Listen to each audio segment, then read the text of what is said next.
Hey guys, this is Mike from EdgeNote 50 TV, and it's been another interesting week in the boxing world. Fun fights last weekend, and fun fights coming up this weekend. So let's talk about it.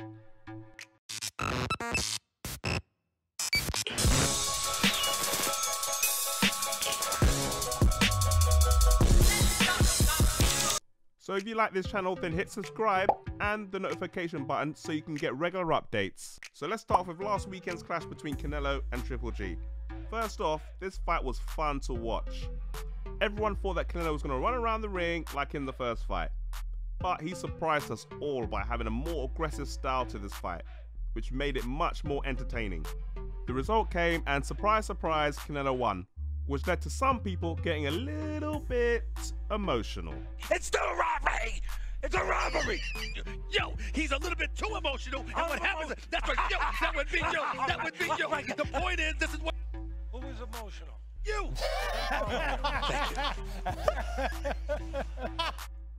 Well, to be fair, I had Triple G winning too, which makes me think that we need a clear way to define how fights are scored, or get the judges in front of the cameras after the fight and let them speak about how they scored the fight.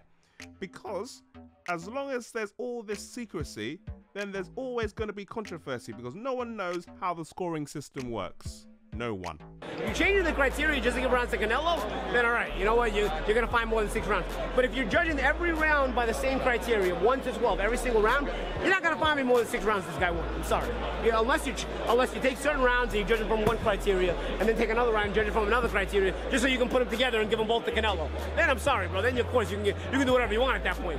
Also, talking about controversy, some big news came out earlier in the day that threatened to overshadow the fight itself.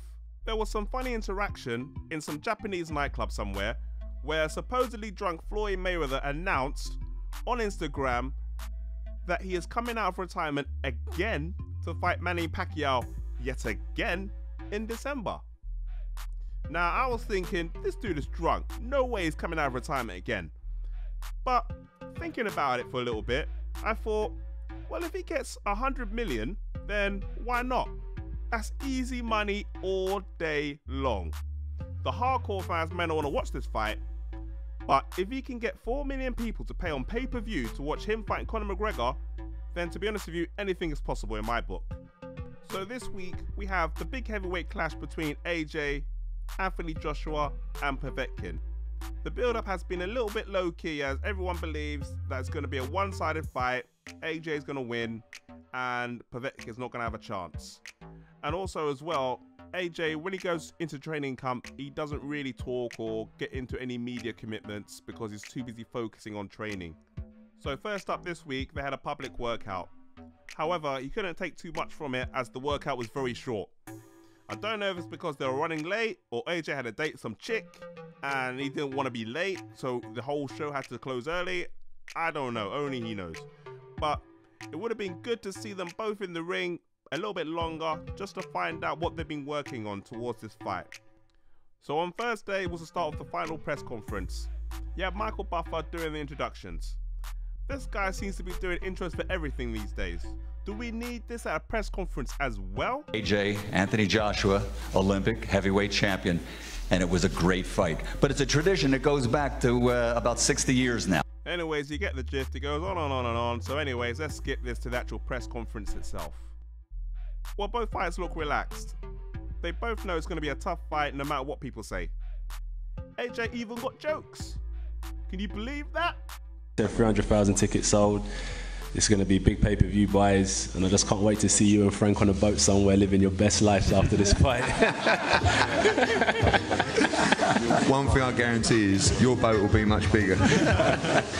I predict that this fight is going to go 12 rounds as Povetkin is a very tough dude. He's not going to go down easily. But I still believe that AJ has enough to beat him for a tough but straightforward win. So if AJ gets through this, which I think he will, then who does he fight next? The fight that we all want to see is Wilder or Fury. However, they're both fighting each other. When and where, we don't know. Even though they announced it in August, they still haven't got no date or no venue. However, that will change very soon according to Frank Warren. We've got a press conference next Monday.